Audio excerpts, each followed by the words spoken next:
I've been married for 15 years, and 7 years ago, my husband asked me for a divorce. And that request was justified because I was an absolute pain to be around. I had zero emotional intelligence, didn't know how to communicate my needs, and as a result, I started fights all the time.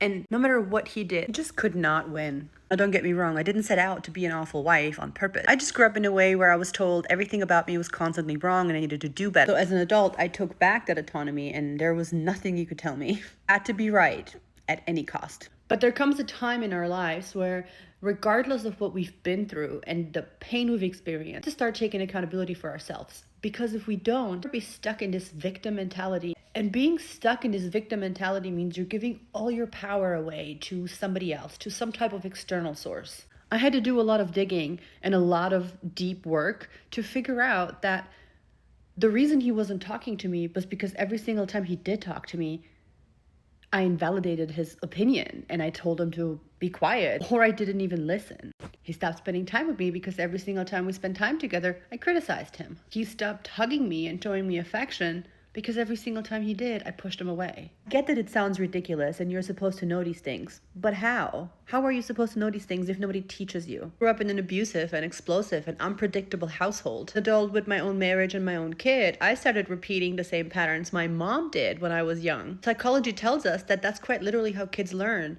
We as humans learn by observing and imitating and repeating somebody else's behavior. The study I read talked about kids showing anger and aggression after observing their parents being angry and aggressive, especially if that anger and aggression had no consequences. The way we live our lives, if we have children, is quite literally how we set them up to behave when they're older. I didn't know that my thoughts and my beliefs influence my emotions, and that my emotions then inform and influence my behavior and my habits and my actions.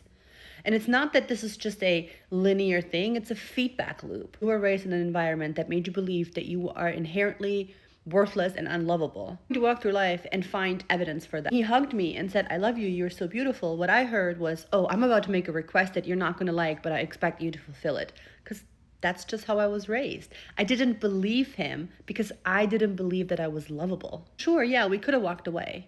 We could have divorced and moved on. But you know what?